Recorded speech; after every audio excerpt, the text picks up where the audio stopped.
시편을 5권의 측면에서 이렇게 큰 그림으로 이렇게 보면서 제 첫 번째 1편부터 41편까지는 1편, 2편은 서론이라고 그랬고요. 3편부터 41편까지 39편의 시는 왕권을 가지고 있었지만 다윗이 왕이었지만 물론 왕이 되기 전도 모습이 나와 있습니다. 그 다윗을 대적하는 많은 사람들에게서 다윗이 하나님 앞에 부르짖고 그 가운데서 하나님께서 그에게 승리를 주시는 것을 찬양하는 모습이 나와 있습니다. 그리고 두 번째 책에는 그 다윗의 왕권이 위태위태하지만 솔로몬에게까지 72편에서 넘어가는 왕이 계승을 하는 것까지 보았습니다. 그러나 왕이 계승하고 있을 때 우리가 솔로몬에 대해서 아직 다루진 않았지만 솔로몬 이후부터 나라가 어떻게 됐죠? 남북으로 분열하게 됩니다. 결국 분열했던 나라는 3편에 가서 완전히 망하는 모습이죠. 근데 망하는 모습을 3권에서 어떻게 그려 놓았냐면 나라가 모순투성이다. 정말 이건 하나님이 통치하시는 모습이 아니지 않느냐. 어떻게 불의한 자가 저렇게 잘 살고 있고 의인은 저렇게 고난당하고 있느냐. 이런 모습이 나는 거의 실족할 뻔했다라고 표현할 정도로 출발 자체가 그렇게 나와 있습니다. 결국 그 나라는 하나는 북이스라엘은 아수르에 의해서 남유다는 바벨론에 의해서 멸망하게 됩니다. 그러나 인간왕이 다스리는 나라는 멸망했지만 우리가 바라보는 그 나라는 하나님이 정말 왕이신 그 나라는 망하지 않습니다. 그 나라는 영원하고 그 하나님이 다스리심 우리가 기대하게 됩니다. 그래서 우리는 그 나라에서 회복된 하나님의 나라에서 온 성도와 온 만물이 왕이신 하나님을 찬양하면서 할렐루야 외치는 그날이 올 것을 기대하면서 시편이 마무리가 되어지고 있습니다.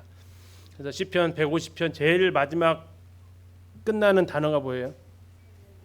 할렐루야입니다. 예, 할렐루야. 제일 마지막 단어가 할렐루야입니다. 예. 그래서 시편의 제일 처음 단어는 복 있는 사람은 이고요. 시편의 제일 마지막 단어는 할렐루야입니다. 예, 하나님이 통치하시는 그 나라를 바라본 우리가 복 있는 사람이요 하나님을 찬양할 수 있음을 시편의 큰 그림을 통해서 살펴보았습니다. 자, 이제 시편을 연구하는 두 번째 방법, 우리 교재로는 151쪽부터 나와 있는데요. 내용을 하면서 좀 짧아서 내용을 좀 더 보강을 좀 했습니다.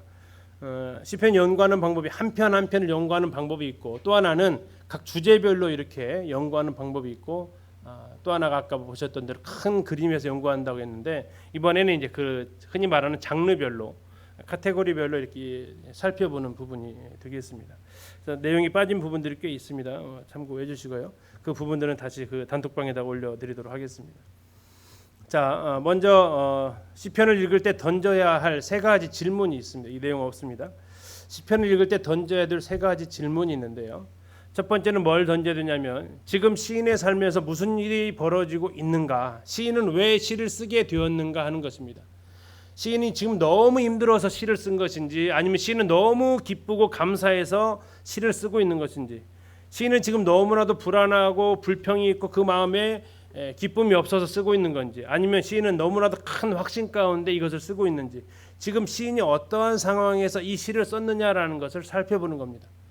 그리고 이것을 이해하는데 제일 좋은 것은 표제어라고 했습니다. 시편 들어가기 전에 제일로 위에 어떤 상황에서 썼다라고 이렇게 되어져 있습니다. 때로는 그 표제어가 직접적인 사건을 언급하고 있지 않지만 무슨 곡에 맞춘 노래, 무슨 곡에 맞춘 노래 이게 볼 수 있어요. 우리나라도 예를 들어서 배우셨을 거면 가야금 산주에 맞춘 노래 그러면 그 대략 분위기가 요즘식으로 하면은 재즈에 맞춘 노래다 그러면 그 분위기가 어떨 건지 느낌상으로 오잖아요. 그래서 이 그 표제어를 보시면 이게 어떠한 느낌인지 이걸 짐작할 수 있다라는 겁니다. 그리고 그 내용을 살펴보면 역시 그것을 알아봐야 된다라는 거고요. 그래서 적어도 시인이 왜 이 시를 쓰게 되었는지, 시인이 처한 상황은 어떤 것인지를 각 시를 읽으실 때 이 내용들을 살펴보시는 게 필요합니다. 두 번째, 시인은 누구에게 말하고 있느냐라는 겁니다. 다 하나님한테 말하고 있느냐? 예, 물론 그렇습니다. 대부분의 시가 하나님을 향한 고백이 되어져 있지만 다 하나님을 향해서만 말하고 있지는 않습니다. 때로는 사람들을 향해서, 때로는 그 사람이 원수일 수 있습니다. 원수들을 향해서, 때로는 그 사람이 일반 그냥 보통적인 하나님을 향한, 하나님을 따르는 그 백성들이 있습니다. 그 사람들을 향해서 이렇게 이야기를 합니다. 그리고 또 하나는 때로는 자기 자신을 향해서 내 영혼 어찌하여 내 속에서 낭망하며 이렇게 표현 가운데서 자기 자신을 향해서 자기에게 독백하듯이 말하는 것이 있다라는 겁니다. 주로 하나님을 향해서는 도움을 호소하고 있습니다. 그 도움을 호소할 때 주로 어떤 단어를 많이 쓰냐면 하나님 어찌하여 이렇습니까? 하나님 언제까지 이래야 됩니까? 라는 그런 단어들이 등장하고 있어요. 그 3번에서 나오지만 그래서 이 상황을 그 단어를 통해서 표현을 하고 있습니다. 그 단어를 찾아보시는 게 중요한 거죠. 다음에 청중한테 말하는 장면이 있습니다. 내가 이런 하나님을 경험했기 때문에 너희들도 이런 하나님을 와서 찬양하자라고 이렇게 권유하는 게 있어요. 혹시 같이 이렇게 소풍을 가다가 길가에 예쁜 꽃을 봤는데 나 혼자 봤어요. 옆에 사람은 이야기하기나 그 꽃을 못 봤어요. 그럴 때 보통 어떻게 하세요? 그렇죠. 이리 와봐, 이거 진짜 예쁘다, 보라고 하죠. 이게 지금 이 시편에 있는 그 상황들이 나오는 겁니다. 무슨 상황이냐면 하나님을 제가 경험을 했어요. 그래서 그 놀라운 하나님을 찬양하는 겁니다. 그런데 자기 혼자만 찬양하는 게 너무 아쉬운 거예요. 그래서 어떻게 합니까?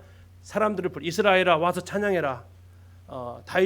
야곱의 자손들아 와서 찬양해라라고 요청하는 게 있어요.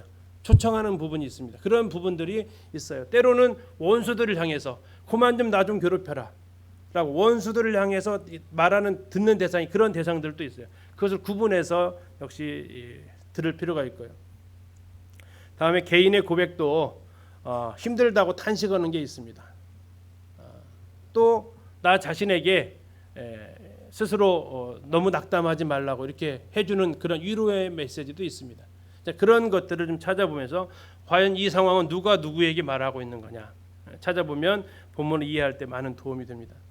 그리고 이제 세 번째는 표현입니다. 표현. 시인은 이 자신의 이 상황을 살펴보라고 그랬잖아요.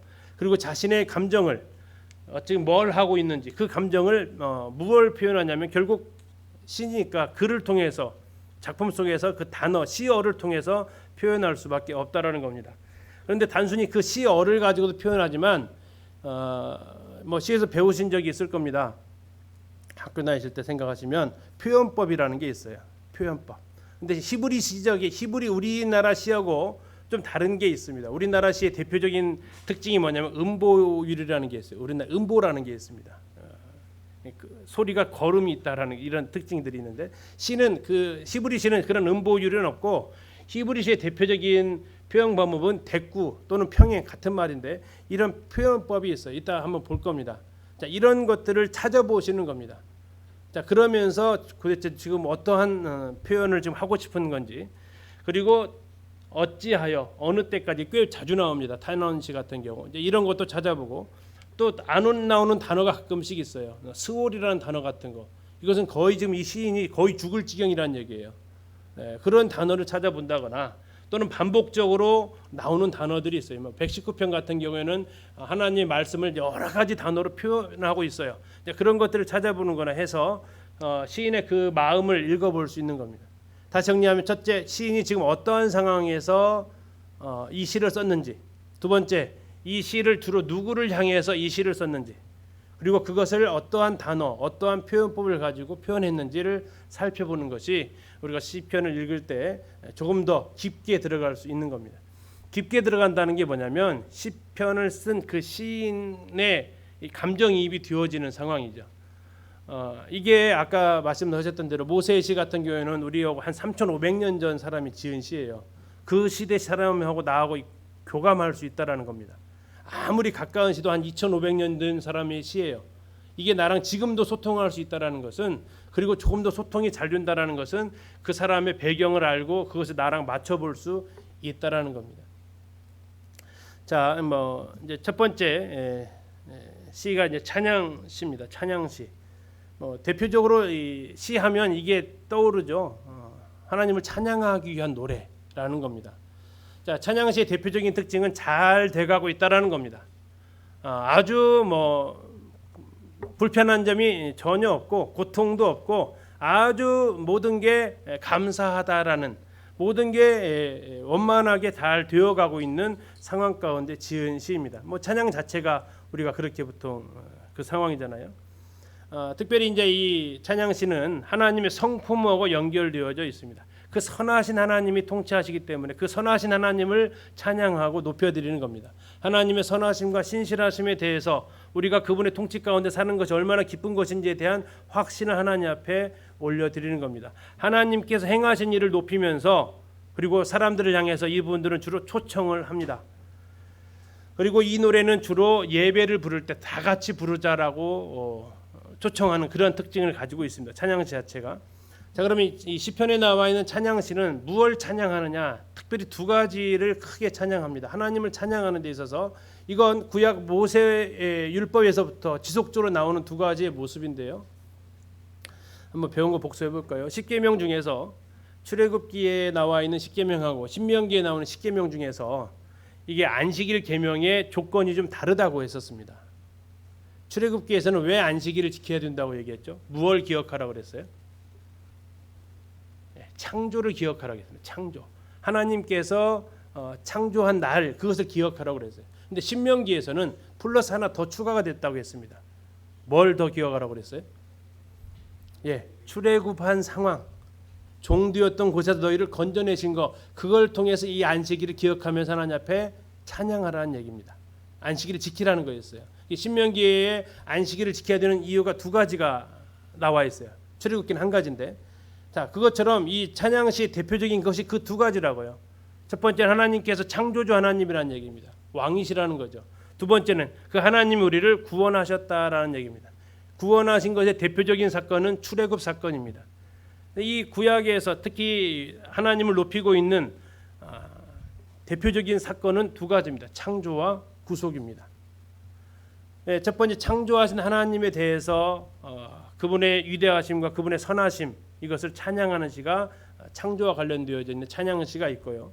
두 번째는 그 하나님이 인류를 구속하시고 나를 구속하셨다라는 구속의 찬양 시가 담겨져 있습니다.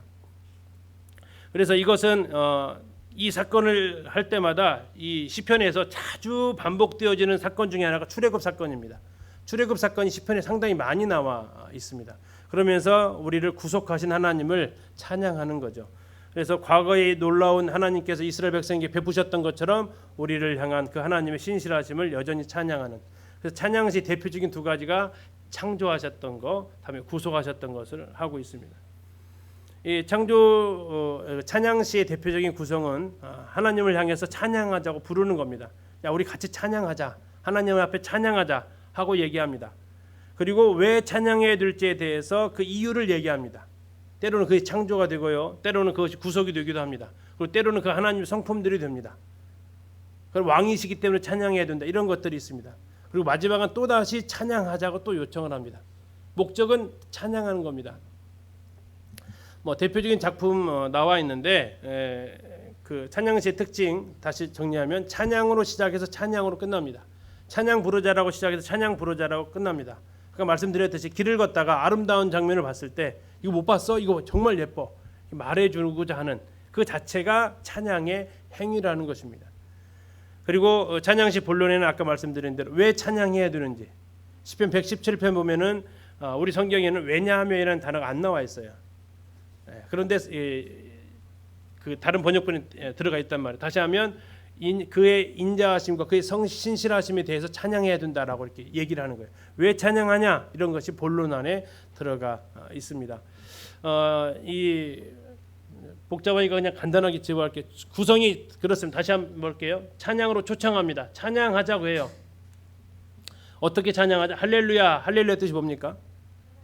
여호와를 찬양하라. 이게 할랄 야라가 할랄과 야의 복합어라고 그랬습니다. 할랄이 찬양입니다. 야는 여호와라는 뜻을 가지고 있습니다. 여호와를 찬양하라 그래서 할렐루야입니다. 이제 영어 하시는 분 H는 묵음입니다. 그래서 알렐루야, 알렐루야는 할렐루야는 같은 말입니다. 자, 그래서 어쨌든 할렐루야 여호와를 찬양하라 이런 시로 얘기를 합니다. 다음에 여호와를 즐거워하라 같은 말입니다. 할랄이라는 가지고 있는 단어 자체가 의미가 뭐냐면 칭찬하다는 뜻을 가지고 있습니다. 근데 아랫사람 윗사람을 칭찬해요? 이게 좀 이상하죠. 다시 뭡니까? 그것은 하나님을 찬양한다라고 표현합니다. 칭찬이 아니라 찬양한다라고 표현합니다. 윗사람이 아랫사람을 할 때는 찬양한다라고 하는 거 뭐라고 하고요? 칭찬한다라는 걸 쓰게 됩니다. 같은 단어인데 누가 누구에게 쓰느냐에 따라 느낌이 달라지는 거죠. 근데 우리가 하나님 앞에 하는 것이기 때문에 하나님을 칭찬한다고 하는 게 하지 않고 뭐라고 한다고요? 하나님을 찬양한다라고 이야기를 하는 것입니다. 여호와를 즐거워하라. 손바닥을 치면서 외쳐라라고 이야기를 하는 겁니다. 왜 그분이 왜 찬양해야 되는지 그 이유를 얘기합니다. 하나님이 누구신지 그분이 무엇을 하셨는지를 노래합니다. 찬양의 이유를 제시합니다. 시편 117편 가장 짧은 시편입니다. 1, 2절밖에 없어요. 그런데 거기에도 역시 찬양의 이유를 얘기하고 있습니다. 그리고 마지막 부분 그러니까 또 찬양해야자라는 찬양하자 왜 이러니까 그러니까 찬양하자라고 이 찬양시가 되어져 있습니다. 자, 탄원시 나중에 살펴보겠습니다. 이 탄원시의 청중 누구한테 하느냐면 주로 하나님입니다. 그리고 청중한테 한다면 찬양시는 누구한테 하는 겁니까? 사람을 향해서 하는 겁니다. 사람들을 향해서 하나님 앞에 찬양하자라고 얘기합니다. 근데 다른 점은 뭐냐면 위기 상황이 안 나타나 있어요. 하나님 이미 다 끝내버리신 겁니다. 완성되어진 장편만 나와 있으니 하나님을 찬양하자 이게 특징인데 탄원시를 보면 좀 더 같이 이해할 수 있겠습니다. 자, 첫 번째 시편의 가장 많은 유형 중에 하나가 찬양시입니다. 창조주 하나님을 찬양하고 구속하신 그 하나님을 찬양하면서 우리는 하나님을 찬양하자라고 사람들을 향해서 외칠 수 있어야 한다라는 얘기입니다. 자, 두 번째 시편에서 가장 많은 양을 차지하고 있는 시가 탄원시입니다. 부르짖는 시죠. 그래서 다른 분들은 이 탄원시라고도 하지만 탄식시라고 얘기하기도 합니다. 또 어떤 분은 슬프다 해서 애가시라고 얘기하기도 합니다. 좀 점잖으신 분들은 이 표현을 갖다가 도움 요청시라고 표현하기도 합니다. 목적이 도움을 요청하는 거니까. 신사한탄하는 건 아닙니다. 여기 탄원 자체가 하나님을 향한 불신을 얘기하는 것도 아닙니다. 그런 탄원하고는 좀 질이 좀 다릅니다. 자, 이 탄원시는 나에게 찾아온 감당할 수 없는 어려움이 있습니다. 내가 철저하게 버림받은 것 같습니다. 누구한테요? 누구한테 버림받은 것 같을까요? 하나님한테. 하나님이 나를 잊어버리신 것 같아요. 영원히 나를 기억하지 않는 것 같아요. 이게 시편에 그대로 녹아 있어요. 자, 그러자 찾아오는 게 하나님을 향한 두려움이 찾아오고 분노가 찾아옵니다. 절망에 빠져 있습니다. 그때 이제 할 수 있는 게 무엇입니까? 부르짖는 겁니다. 대표적으로 시편 20편 잘 아시죠? 메시아 시편이라고 하는 나의 하나님 나의 어찌하여 나를 버리셨나이까 하는 그 시편의 부르짖음처럼 부르짖습니다. 하나님을 향해서 외칩니다. 고백을 합니다. 이렇게 해서 시작이 되어지는 것이 탄원시입니다. 이 탄원시는 굉장히 그 시를 쓴 사람의 상태가 영혼의 깊은 밤을 지나고 있습니다. 시편 30편에 이렇게 표현하고 있습니다. 저녁에는 울음이 기숙하고 있다. 그의 상태는 슬픈 상태라는 얘기입니다. 다윗은 얘기합니다. 밤마다 눈물로 내 침상을 띄운다라고 얘기합니다. 이게 눈물로 해가지고 흘러내리는 정도가 아니라 자기 눈물이 이 홍수가 돼가지고 침대가 떠오를 정도로 지금 울고 있다라는 얘기죠. 그 정도로 지금 굉장히 어려운 시대를 지나가고 있다라는 겁니다. 그런데 탄원시의 독특한 특징은 뭐냐면 출발 자체는 슬픔입니다. 그런데 마지막까지도 슬픔이지는 않습니다. 마지막을 향해서는 어떻게 합니까? 굉장히 분위기가 밝아집니다. 왜 밝아질까요? 하나님의 구원을 바라보았기 때문입니다. 그래서 부정에서 긍정적으로 갑니다. 간구에서 찬양으로 가는데 딱 두 편만 예외입니다. 44편, 88편. 이 두 편은 마무리 끝나는데도 희망이 안 보입니다. 그런 시도 있어요. 때로는 그런 기도도 하신 적도 있잖아요. 그렇습니다. 그래서 이 탄원시를 쭉 이렇게 읽다 보면 시편 전체를 보는 것 같아요. 시편 전체가 1, 2, 3권에는 주로 무슨 시라고요? 탄원시. 4권, 5권은 찬양시. 그것처럼 이 탄원시 자체가 그 흐름을 보여주고 있어요. 초반절에는 하나님을 향한 탄원, 그리고 후반으로 가면 하나님을 향한 찬양, 이렇게 같이 맥을 흐르고 있다는 것을 생각할 수 있습니다. 자, 이 탄원시를 볼 때 우리가 살펴봐야 될 것입니다. 자, 첫 번째, 지금 탄원시를 누가 듣고 있느냐라는 겁니다. 누가 들으시겠습니까? 하나님이 듣습니다. 또 하나 누가 들으시냐면 여호와가 듣습니다. 이 단어가 거기서 거기인가요? 굉장히 의미가 달라요. 그래서 우리가 전에 여호와하고 하나님하고는 구분해서 보는 부분들을 말씀을 드린 적도 있습니다. 이 하나님 하면 뭐에 초점을 맞추고 있습니까? 능력에 초점을 맞추고 있습니다. 능력.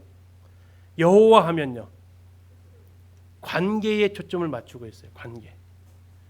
자, 예를 들어서 우리 대한민국에서 제일로 돈 많은 기업이 있죠. 그죠? 삼성이나 회장님들 계시잖아요. 그분이 만약에 굉장히 능력자죠. 쉽게 얘기하면 그 표현으로 빈다면 하나님이라고요. 근데 그분이 나랑 관계가 있어요, 없어요? 없으면 나한테 도움이 돼야 하는데 그 사람 돈 많은 거랑 나랑 관계 있어요, 없어요? 없어요. 그럼 이 여호와가 깨진 거라고요. 이해 가세요? 근데 그 삼성의 그 아들들은요, 아버지는 능력자고, 근데 그 아버지는 나하고 부자 관계예요. 그러면은 이 두 가지가 다 매치되니까 어떻게 돼요? 걱정할 게 없다고요. 그죠? 이게 지금 그 얘기라고요. 우리가 부르짖는 분이 근데 굉장히 우리 아버지 나랑 관계가 좋아. 근데 가진 게 없어. 그러면요, 예를 들어 집 얻을 때 도움이 돼야 한대요. 죄송하지만 도움은 안 주시잖아요. 굉장히 나랑 친한데. 그래서 이 내 기도를 듣는 분은 두 가지를 다 충족을 해야 된다고요. 어떤 두 가지요? 하나는 능력이 있어야 되고요. 또 하나는요, 나랑 관계가 형성이 되어져 있어야 돼요. 그럴 때 내 기도가 이걸 듣는 분이 영향력이 있다라는 얘기입니다. 그래서 우리가 기도할 때 그분은 누구한테 기도하는 거냐면 우리는 하나님한테 기도한다고요.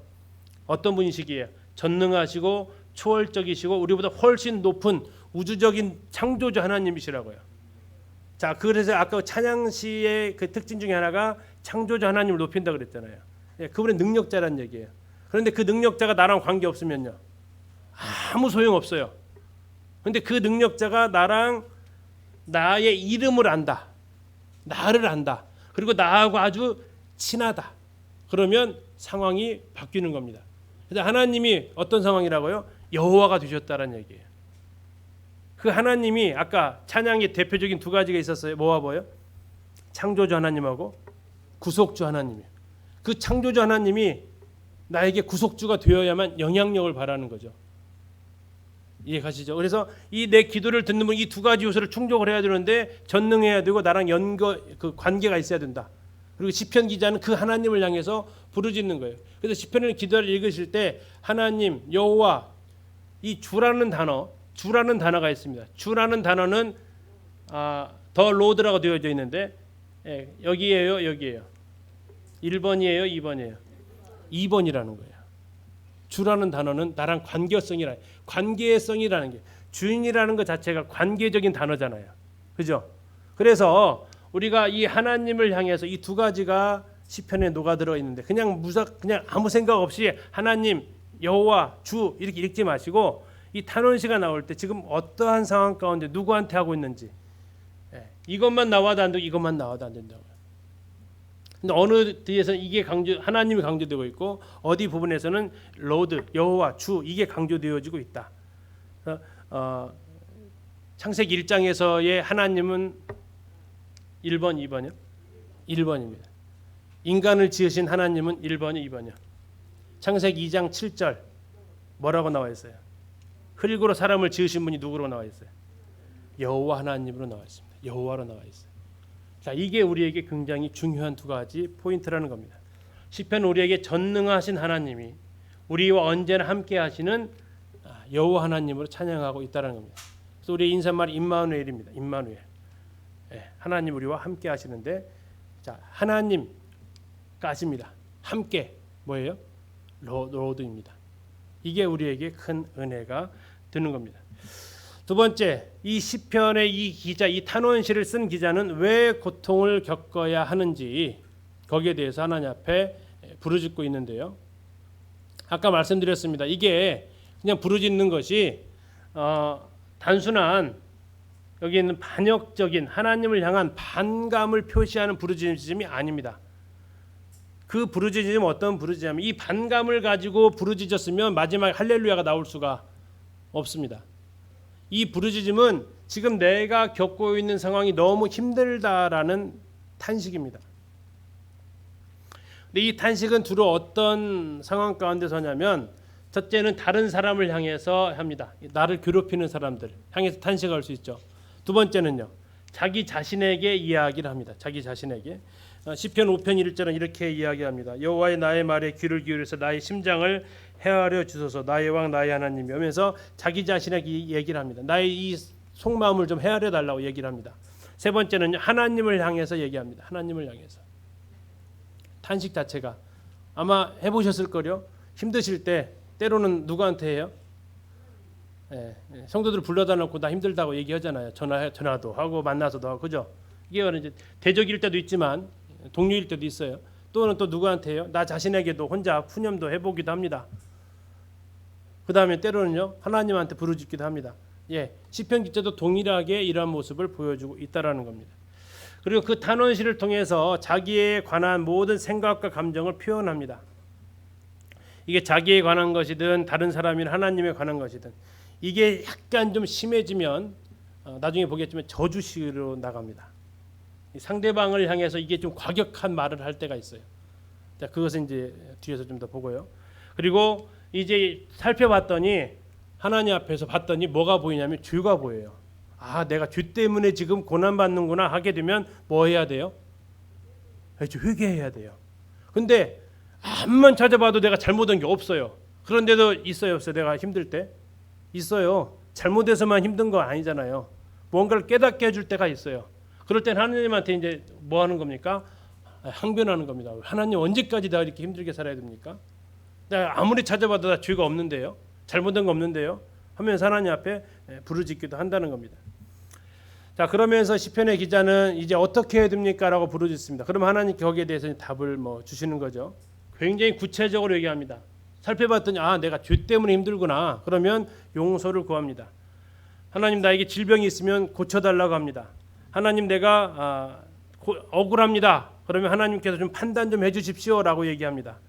다른 사람한테 하나님은 내가 공격을 당했으면 구원해 달라고 하고요. 지금 내가 굉장히 연약합니다. 그러면 나를 붙들어 달라고 합니다. 이렇게 해서 이 시편의 기자는 마치 하나님께서 내가 너에게 무엇을 줄까 이렇게 물어보는 것처럼 거기에 대해서 분명한 자기의 기도에 대한 응답을 가지고 있습니다. 또 이 기도에 대한 응답을 가지고 있기 때문에 하나님께서 여기에서 구원해 주셨는지 아닌지를 알 수 있는 거죠. 그리고 참 읽을 때 안타까운 것은 탄원시에서 아주 이제 극에 달했을 상황 같은데요. 뭐라고 하냐면 하나님, 저 살아있을 때 해결해 주세요라고 합니다. 누가 무덤에 가는 자가 하나님을 찬양할 수 있겠습니까? 라고 얘기합니다. 나의 중년에 데려가지 마시고 좀 해결해 주세요라고 얘기합니다. 굉장히 힘든 상황이죠. 하나님, 저 살아있을 때 이걸 좀 해결해 주세요라고 이야기를 한다라는 겁니다. 자, 그런 가운데에서 그들은 하나님께서 이제 이것을 해결해 주실 것을 깨닫게 됩니다. 신뢰를 하게 되고요. 그리고 하나님을 마지막에는 어디로 간다고요? 하나님을 찬양하게 됩니다. 그러면서 그 찬양 속에서 하나님을 향한 신앙의 고백을 할 때가 또 있습니다. 또 여기에서 분명히 하나님께서 전에도 구원하셨던 것처럼 이번에도 구원하실 것이라는 깊은 확신을 표할 때도 있습니다. 그리고 만약 하나님 저희 이 기도를 들어주신다면, 이 상황을 해결해 주신다면 뭐뭐 하겠습니다. 이게 무슨 기도죠? 서원 기도죠. 서원 기도도 해요. 그래서 이것만 해결해 주시면 제가 이렇게 하겠습니다라는 그런 고백도 합니다. 이렇게 해서 이제 이 탄원시가 이루어지는데, 자 전체 흐름이 이렇습니다. 첫 번째는 하나님 하면서 부르짖습니다. 자, 그러면서 나 힘들어요 얘기합니다. 나 힘들다는 얘기 뭐냐면 삶이 이래서야 되겠습니까? 왜 나한테만 자꾸 이렇게 하십니까? 근데 이거 언제까지 이렇게 하실 겁니까? 라고 하나님 앞에 그냥 그대로 부르짖습니다. 그래서 제일 많이 나오는 단어가, 이 탄원시에 많이 나오는 단어가 언제까지, 어디까지, 어찌하여, 이런 단어가 나옵니다. 그런 단어가 나왔다 그러면 이거 다 탄원시입니다. 하나님 앞에 부르짖는 시입니다. 그리고 이제 구체적으로 도와달라고 얘기합니다. 아까 보셨어요. 어떻게 도와달라고 하는지 상황이 다 다릅니다. 그리고 이것은 하나님을 향한 불신앙으로 시작된 기도가 아닙니다. 하나님께서 여기서 해결해 주실 것을 이야기합니다. 불신앙의 탄식이 아닙니다. 다만 고통으로 지금 너무나도 내가 힘들다라는 표현입니다. 그리고 내가 유일하게 의뢰할 수 있는 분이 하나님밖에 없다라는 것을 표현하는 겁니다. 그리고 하나님 앞에 얘기합니다. 하나님, 이것만 해결해 주시면, 이 고비만 넘으면 하나님, 내가 하나님을 더 영원히 찬양하겠습니다라고 이 약속을 합니다. 이게 이제 탄원시입니다. 큰 흐름은 아시죠? 힘듭니다 하면서 도와주세요. 하나님 능히 하실 줄 믿습니다. 그리고 해주시면 제가 하나님 앞에 이렇게 하겠습니다라고 나갑니다. 마지막은 굉장히 분위기가 밝아진다라는 게 특징입니다. 자, 이 탄원시는 두 가지로 나누는데 하나는 공동체 탄원시입니다. 이 개인이나 국가나 민족 단위로서 하는 겁니다. 대표적인 시편 74편의 상황인데 국가적 위기 상황에서 하나님 앞에 부르짖는 내용입니다. 그 내용들이 아까 흐름에 따라서 쭉 이렇게 나와져 있습니다. 이거 지금 우리 책에 있으니까 살펴보시면 되겠고요. 공동체 탄원시가 있고 또 하나는 개인적인 탄원시가 있습니다. 그리고 이 대표적인 이 유형이 탄원시에 제일 많이 나와 있는 겁니다. 공동체 탄원시는 그렇게 많지는 않은데 여기다가 쭉 안 써놓은 이유가 하도 많아가지고 안 써놨어요. 탄원시는 대부분 다 개인적인 탄원시에 해당이 됩니다. 하나님을 향한 부르짖음입니다.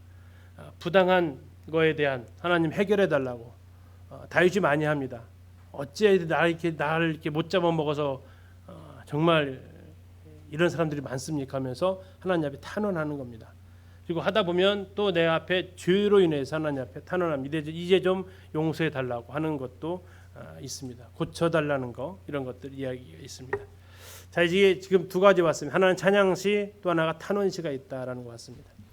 다음에 세 번째 시가 감사시입니다. 감사시. 자, 찬양과 감사의 가장 큰 차이점이 뭡니까? 찬양은 하나님의 성품을 높이는 거고요. 감사는 하나님께서 나에게 하신 일에 따라서 감사하는 겁니다. 자, 이 감사시는 반드시 뭐를 통과를 하고 나서 하게 됩니다. 뭐를 통과할까요? 아까 했던 탄원을 통과하면 이것을 드리게 돼 있어요. 아까 마지막 부분에서 탄원시의 마지막 부분에서 뭐 했어요? 이 고비만 넘게 해주시면 제가 어떻게 하겠습니다 했잖아요. 그 연장선으로 나타나는 시가 바로 이 감사시입니다. 고통하고 있는 자신이 이제 하나님으로부터 구원의 경험을 경험합니다. 아까 했잖아요. 저녁에는 울음이 기속할지라도 아침에는 기쁨이 오리로다. 주께서 나의 슬픔을 변하여 뭐가 되게 하셨어요? 춤이 되게 하셨다. 나의 베옷을 벗기고 기쁨으로 나에게 띠띠우셨다. 지금 이 상황은 울음, 슬픔, 베옷 지금 전부 다 뭐를 거쳐온 거예요? 고난을 거쳐온 거예요. 탄원시를 좀 거쳐온 거예요. 탄원시를 거쳐오고 나서 하나님 앞에 감사드리는데 감사한 것은 이 감사시가 감사한 것은 뭐냐면요. 흔히 말하는 먹튀 안 했다는 얘기예요. 뭐냐면 화장실 들어갈 때 하고 나올 때 어떻게 태도가 어떻다고 우리가 자꾸 달라지면 안 되잖아요. 들어갈 때의 그 정말 간절한 급한 마음이 나왔을 때 싹 그냥 얼굴 씻어버리는 이것이 아니고 이 고난을 겪어왔는데 하나님께서 도와주신 것에 대해서 뭐 해야 돼요? 감사하러 나가야 된다고요. 그래서 이 탄원시가 끝나고 나서 이 감사시로 이어져야 되는 것이 이제 큰 흐름이다라고 생각하시면 되겠습니다. 자, 아까 찬양시는 창조주와 구속주를 노래했다면 이 감사시는 개인적인 고난의 문제에 개인적인 어려움의 문제를 탈출한 상황입니다. 구출받은 상황이에요. 거기에서 하나님의 선하심에 대해서 감사하는 겁니다. 자, 그러면 감사시의 제일 처음은 어떻게 스타트하겠습니까? 뭐 하겠습니까? 그렇죠. 뭐 자연스러워요. 스타트가 하나님 감사합니다. 출발할 수밖에 없잖아요. 지금 뭘 거쳐왔다고요? 탄원시를 거쳐왔다고요. 고통의 순간을 지나왔기 때문에 출발은 격한 하나님을 향한 찬양입니다. 그리고 뭘 떠올리냐면 자기의 과거를 떠올립니다. 하나님 제가 이때 참 힘들었었죠. 그런데 하나님께서 이렇게 해주셨으면서 그 감사의 내용을 다시 재진술합니다. 그러니까 이 탄원시가 감사시하고 연결이 되어져 있다라는 거예요. 이 나중에 보겠지만 탄원시하고 감사시의 그 중간에 들어오는 시가 또 하나 있어요. 우리 교재는 안 넣어 있는데 이 뭘까요? 한번 예측 한번 해보실래요? 탄원시하고 이건 문제 발생이죠. 이 감사시는요 문제 해결이에요. 중간에 뭐가 있을까요? 과정이 있겠죠. 과정. 이 과정을 노래한 시가 있어요. 이제 그것을 이제 뒷부분을 볼게요. 어쨌든 이것은 지금 앞에 탄원시에 이어서 나오는 하나님께서 구원해 주신 것에 대한 노래. 그래서 시와 찬양과 감사를 그 시인들이 하게 된다라는 겁니다. 그리고 더 나아가서 뭐 더 할까요? 사람들을 부른다는 겁니다. 다시 왜 불러요? 야, 하나님 나 구원해 주신 거 봐. 우리가 하나님께 놀라우신 일을 하면 간증하고 높이는 거잖아요. 그것처럼 이 터널을 통과한 이 시인은 사람을 역시 부릅니다. 그리고 하나님 앞에 다시 감사드리자라고, 하나님 찬양하자고 이야기를 하는 겁니다. 지금 아마 이제 고난의 탄원시를 부르고 계시는 분들은 이 감사시를 부를 날이 오실 것을 우리가 기대를 하는 거죠. 이 감사시의 그 흐름을 뭐 얘기할 수 있습니다. 이 감사시에 아까 했던 대로 처음에 하나님을 찬양하고 위기가 있고 하나님 도와달라고, 하나님 어떻게 도와주시는, 이게 지금 가장 큰 특징입니다. 하나님께서 도와주셨다라는 이 도움이 묘사되어져 있다라는 거예요. 그리고 다시 하나님 앞에 약속했던, 아까 서원이나 약속한다고 했잖아요.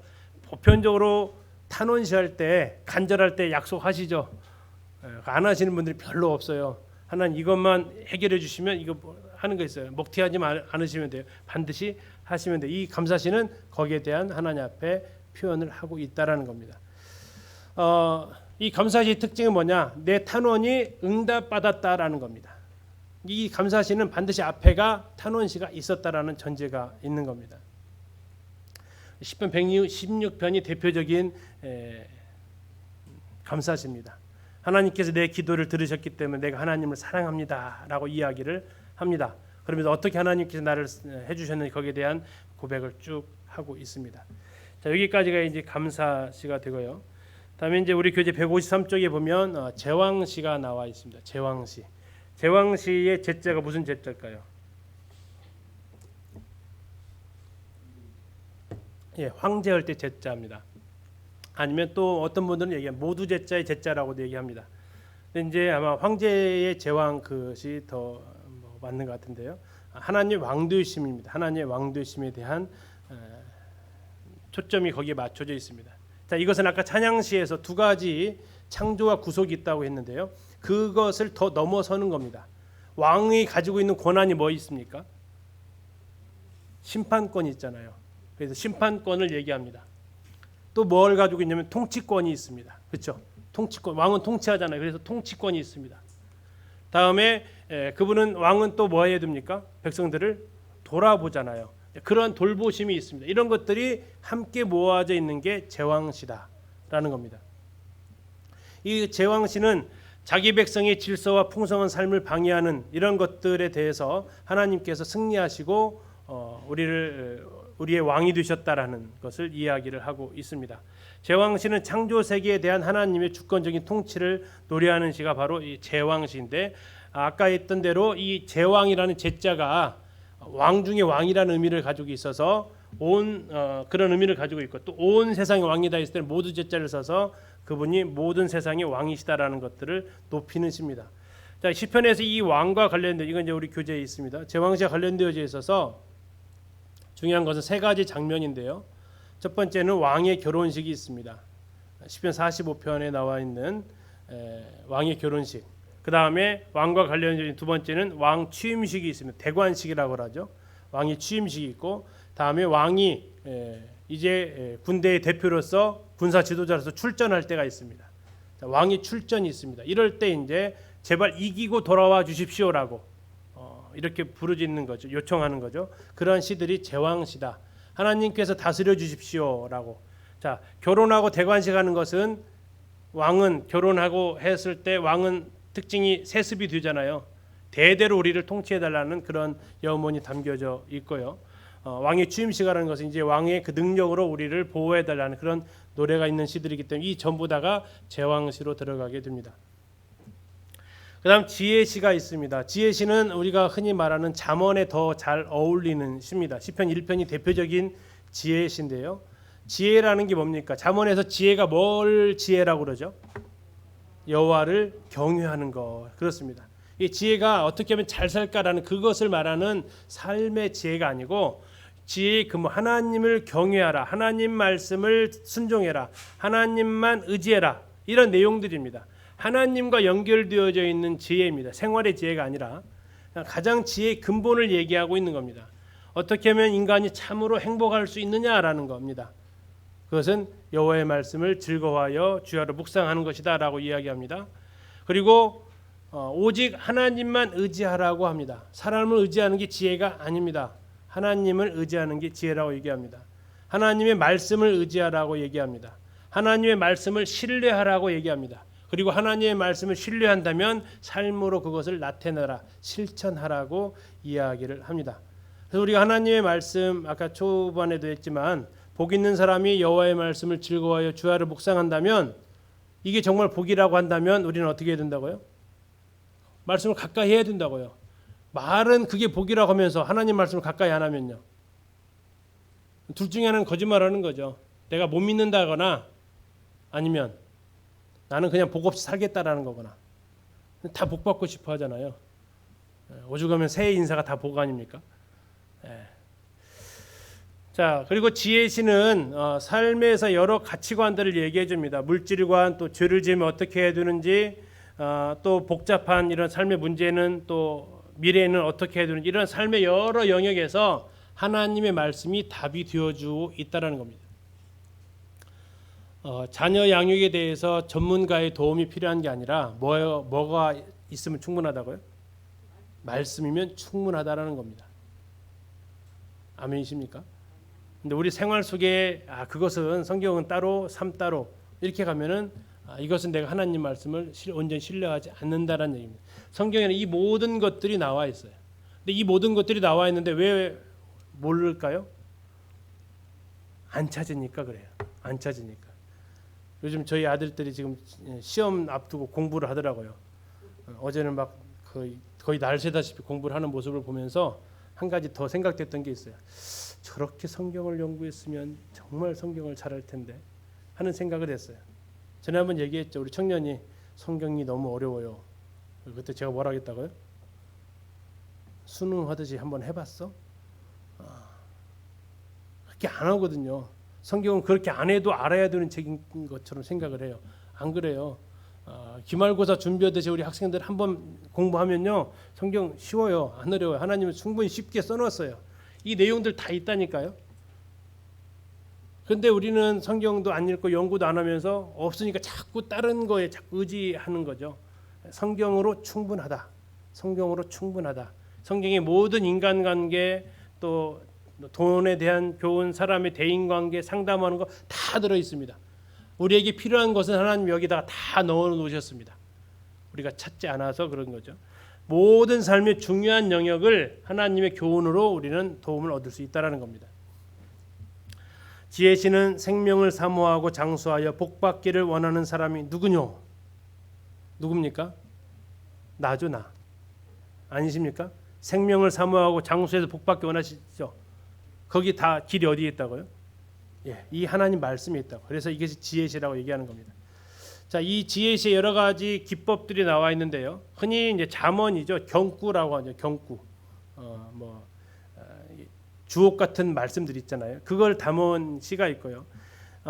한글 성경에서는 도저히 찾아볼 수 없는 기법이 있는데 이 두운시라는 게 있습니다. 쉽게 얘기하면 우리 한글로 말하면 기억으로 시작하는 시의 처음을 전부 다 기억으로 시작하라는 거예요. 그런데 히브리 시에는 알파벳이 22개거든요. 이 22개로 나중에 이제 119편 같은 거 할 때 보여드릴 거예요. 처음 글자가 전부 다 알레프로 시작을 해요. 히브리 음의 첫 글자인데 그렇게 되어진 시가 있어요. 그렇게 만들려면 그거 쉬울까요, 어려울까요? 굉장히 어려운 거예요. 그렇게 하면서 시의 리듬도 살리면서 뜻도 전달해 줘야 되니까. 근데 우리 성경에서는 도저히 안 보여요. 한글로 번역을 해놨으니까. 근데 히브리 성경을 딱 보면 와 정말 앞에를 딱딱 맞춰놨어요. 8절씩.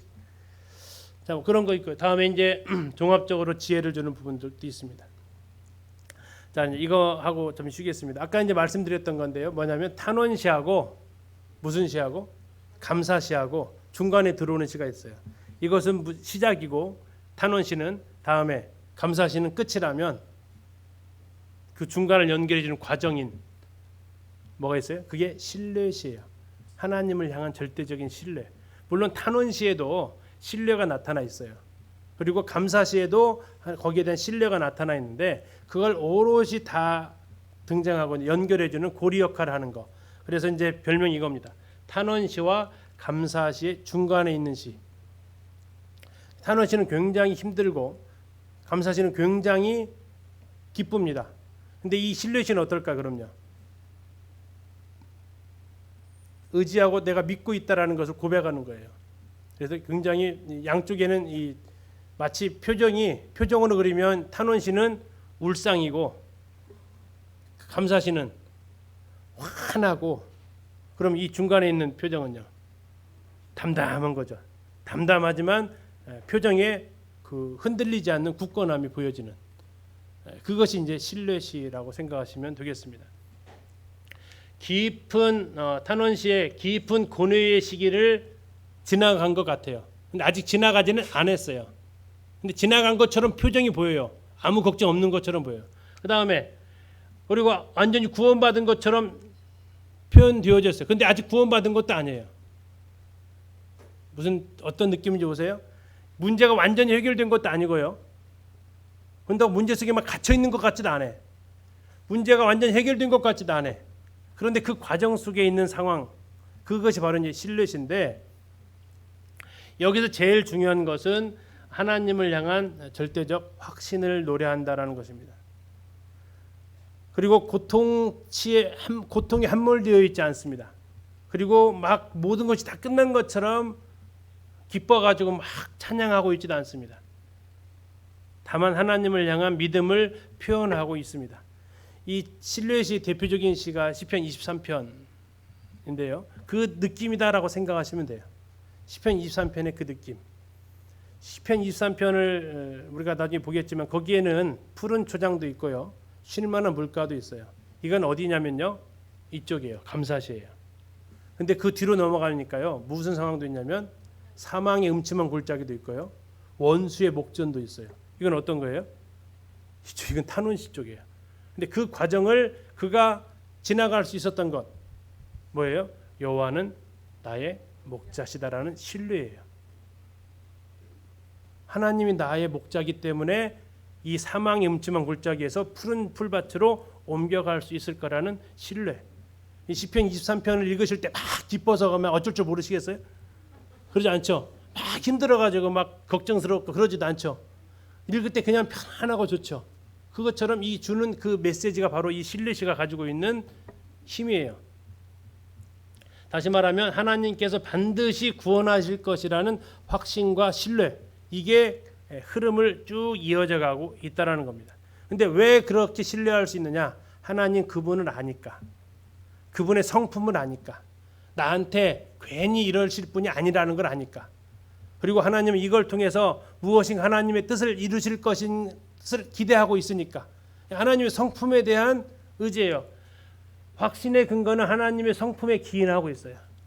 그래서 그가 표현하고 있는 것은 하나님의 이미지를 표현하고 있어요. 아까 2편 23편은 뭐냐면 여호와는 나의 목자다라고 이미지를 표출하고 있어요. 또 다른 데 보면 여호와는 나의 반석이시다. 여호와는 나의 힘이시다. 이렇게 표현하고 있어요. 그래서 그러한 확신을 가지고 신뢰할 수 있다는 얘기예요. 아까 말씀드린 대로 하나님이 목자이기 때문에 이 과정을 내가 이겨낼 수 있다. 저때 나이의 어머니 품에 있는 나처럼 내가 그렇게 고요할 수 있다라고 이야기를 하는 겁니다. 하나님이 나의 보호자 되신다. 그리고 하나님이 시편 125편에 있는 것처럼 예루살렘을 그 산들이 두르고 있는데 그것처럼 내가 예루살렘이고 산들이 나를 두르고 있는 것처럼 하나님께서 나를 이렇게 보호하고 계신다라는 겁니다. 그래서 사람들을 향해서 얘기합니다. 옆에 사람한테 너무 걱정하지 마 하고 얘기합니다. 근데 그 걱정하지 마라는 것이 해결되었기 때문에 걱정하지 마라는 것이 아닙니다. 아까 감사시하고 찬양시는 뭐냐면 내가 이것을 했으니까 찬양하라는 거였다면 이 신뢰시는 아니야, 이겨낼 수 있어, 하나님을 의지하자라고 옆 사람한테 이야기할 수 있다는 겁니다. 그것은 이루어진 일이 아니라 이루실 그분을 믿는 그 믿음입니다. 도움이 오고 있다라는 것을 확신합니다. 흔히 말하는 already not yet입니다. 이미 되어진 것처럼 얘기하지만 아직 되어지진 않았어요. 믿음으로 바라보는 거죠. 히브리 11장에 나오는 그 믿음이 뭐라고 표현하고 있습니까? 바라는 것들의 실상이라고 얘기하고 있어요. 이게 바로 하나님을 향한 신뢰입니다. 이루어지지 않았지만 이루어진 것처럼 말할 수 있는 거예요. Not yet, 아직 아니지만 already 이미 되어진 것처럼 말할 수 있는 신앙이 바로 이 신뢰시가 가지고 있는 힘이라는 겁니다. 그 힘은 아까 말씀드린 대로 하나님만을 의지하는 그 성품에 근거하고 있다는 겁니다. 이 신뢰시의 또 다른 독특한 특징이 뭐냐면 찬양시는 어떠할 때 부르짖는다고 했어요? 좋을 때, 그죠? 다음에 탄원시는요, 힘들 때. 그러니까 그 시를 쓸 때 그 시의 상황하고 시인의 감정이 일치하고 있어요. 근데 이 신뢰시는 일치하지 않는다라는 거예요. 이 신뢰시를 쓸 때는 시와 환경이 일치하지 않아요. 지금 해결되어서 쓰는 것이 아니라고요. 그래서 이것을 신뢰한다라는 얘기예요. 이미 다 이루어진 걸 가지고 신뢰한다고 하지 않아요. 그죠? 하나님께 이루실 것을 내가 믿는다라고 하지, 이루어지는데, 예를 들어서 축구를 하는데 지구 1대0으로 지고 있어. 저 2대1로 이제 경기가 끝났어. 경기 끝난 거 보고 나는 2대1로 이길 거라고 믿어. 그러는 사람 뭐라고 그래요? 뭐 이상한 사람이잖아요. 경기 끝난 걸 가지고 뭐 믿기는 끝난 건지. 근데 나는 저 실력을 알기 때문에 우리 팀이 이길 걸 믿어. 물론 그 믿을 대상은 아니지만 어쨌든 이럴 때 표현하는 것이 아까 했던 신뢰라는 거라고요. 느낌 차이 이해 가시죠? 그래서 이 신뢰는 지금 내가 어렵다라는 걸 이야기합니다. 하나님 여러 가지 상황이 지금 굉장히 어렵습니다. 아까 말씀드렸는데 하나님 지금 제가 원수의 목전 앞에 있네요. 이 얘기를 하는 겁니다. 해결되지 않았습니다. 현실적인 문제입니다. 그런데 하나님을 향해서 고백을 합니다. 그래도 하나님 저는 부족한 게 없어요. 실제로 부족한 게 없다는 게 아닙니다. 지금 부족해요. 지금은 아직 난 예시라고요. 아직 되어지지 않았어요. 그런데 이미 그런 고백하는 겁니다. 이미 이루어진 것처럼. 왜요? 나의 목자시니까. 하나님 내 목자니까 라고 부르줄 수 있다라는 얘기예요. 이것이 바로 신뢰시 가지고 있는 힘이라는 거죠. 자, 그러면 우리는 지금 어디쯤에 시를 읊고 있냐라는 거죠. 자, 탄원시, 신뢰시, 감사시 어디쯤 가 있어요? 놀라운 것은 한 번에 끝나는 게 아니고 이게 뭐 한다는 거죠? 계속 반복되는 거죠. 감사시까지 갔다가 다시 탄원시 갈 때 있죠. 계속 반복이 되어집니다. 그런데도 이 양쪽을 우리가 견딜 수 있는 것은 가운데 신뢰시가 있기 때문에 균형을 맞출 수 있다고 봅니다. 그래서 우리가 하나님 앞에 드려지는 이 시, 찬양시부터 시작 여러 가지 봤는데요. 우리가 하나님 앞에 이런 다양한 가운데서 하나님 앞에 시를 드릴 수 있겠습니다. 잠시 쉬었다가 이어서 하겠습니다.